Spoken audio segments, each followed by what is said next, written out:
घर जमाई। विकी को हमेशा किस्मत ने उसकी मेहनत से ज्यादा दिया। पैदा हुआ एक बड़े घर में, मुंह में चांदी की चम्मच लेकर, और शादी भी की एक उससे भी बड़े घर में, सोने की चम्मच मुंह में लेकर। उसे मेहनत करने का शौक नहीं था। एक शौक था, वो भी घटिया शायरी करने का।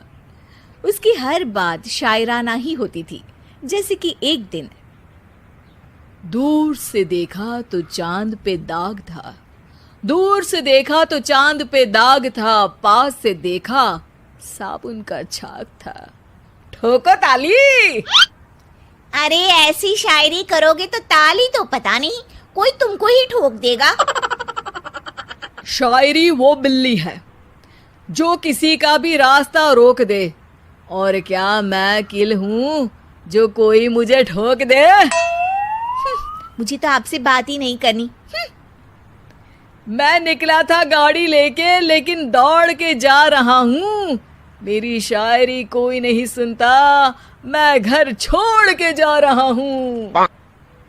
धीरे बोलिए जी, मम्मी पापा को पता चल जाएगा तो तुमको सच में तुम्हारे मायके भेज देंगे। सस्ते साबुन से मेरी कॉलर चमकी नहीं, सच में चला जाऊंगा, मेरी बात कोई धमकी नहीं। अगर शायरी ही सुनानी है तो सुनाओ, लेकिन कोई काम धंधा भी तो करो। मेरे पिताजी के पास बहुत पैसा है, तो घर जमाई बन के खा रहे हो, और कल जा रहे हो ना अपने मायके, तो आज ही चले जाओ मेरी बला से। हमें तो अपनों ने लूटा, गैरों में कहाँ दम था हमें। अरे चुप हो जाओ, तुमको मिर्जा गालिब की कसम। अरे जाना है तो जाओ, लेकिन पहले मेरे मम्मी पापा से मिलकर जाओ, वरना वो क्या सोचेंगे। लेकिन विकी अकेले ही अपनी कार लेकर अपने मायके यानी कि अपने खुद के घर पहुंच जाता है। अरे बेटा, तू अचानक, बहू कैसी है? अरे माँ, बहू तो बिल्कुल बदल गई है, मुर्गी हाथ से निकल गई है। अरे क्या हुआ बेटा? उसकी आती नहीं है, मेरी जाती नहीं है। मैं करता हूँ शायरी, उसे भाती नहीं है। मेरे पास उसका फोन आया था बेटा, सही कह रही है वो। तुमको काम करना चाहिए, तभी तो इज्जत मिलेगी। घर जमाई बनके सास ससुर के पैसों पर कब तक ऐश उड़ाते रहोगे? मेरी जिंदगी में हर तरफ से उंगली हो रही है, फोन पर मेरी चुगली हो रही है। अरे चुगली नहीं कर रही थी बहू, वो तेरा भला चाहती है बेटा। सूखे हुए कपड़े को भी गीला कह रहे हैं लोग, चुगली करने को मेरा भला कह रहे हैं लोग। ठोको ताली। ये सुन के माँ अपने हाथ से अपना सर पीट लेती है। अरे माँ, ताली की जगह माथा क्यों ठोक रही हो? बेटा तू ना आराम कर, तेरे पिताजी भी आने वाले हैं, खाना लगा देती हूँ। विकी अपने घर भी दिन भर टीवी देखता है, तरह तरह का खाना खाता है, दोपहर तक सोता है, चाय पीता है, वीडियो गेम खेलता है, बस काम करने नहीं जाता। घर में नौकर चाकर है तो बिस्तर से हिलने तक की जरूरत नहीं पड़ती।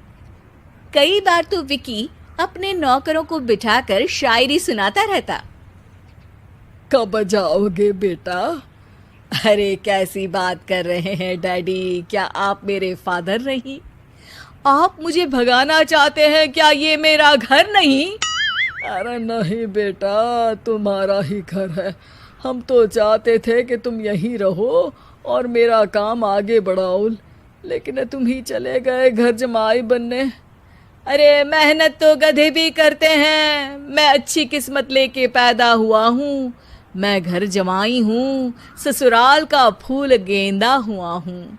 ठोको ताली। पिताजी और माँ सच में ताली बजा देते हैं। ऐसा पहली बार होता है जब विकी की शायरी पर किसी ने ताली बजाई हो। अरे आप लोग सच में ताली बजा रहे हैं?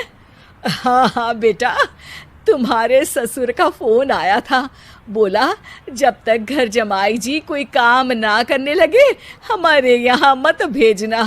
अब तू तो काम करने से रहा और तुझे रहना भी है हमारे घर में ही, करेगा भी शायरी ही। और बार बार ठोको ताली बोलेगा तो आदत डाल ही लेते हैं ताली ठोकने की। विकी उसी वक्त खड़ा होता है और बहुत गुस्से में सीधे ससुराल के लिए निकल जाता है। फिर से आ गए? लेकिन सुमन को देखते ही विकी पिघल जाता है। अब सुमन, आई एम सॉरी, आज से ना मैं सिर्फ शायरी ही नहीं बल्कि काम भी करूँगा। तुम अपने ऑफिस में बात कर लेना, कोई भी मेहनत का काम कर लूँगा। मैं घर जमाई बन के रहूँगा लेकिन काम करूँगा और इज्जत से रहूँगा। मतलब सिर्फ तुम नहीं आए हो, तुम्हारे साथ तुम्हें अकल भी आ गई है। मैं अपने कारखाने का मैनेजर बनाता हूँ तुमको, कल से मेरे साथ चलना वहाँ। थैंक यू ससुर जी। थैंक यू से काम नहीं चलेगा, एक शायरी सुनानी पड़ेगी। है? जरूर। ससुर के पास पैसा होते भी मेहनत जिसको भाई है, वही सच्चा दामाद है, वही अच्छा घर जमाई है। ठोको ताली। सब विकी की शायरी पर ताली ठोक देते हैं। शिक्षा: जब किस्मत आपको बहुत सारा दे दे तो उसकी कद्र करनी चाहिए और मेहनत करना कभी नहीं भूलना चाहिए।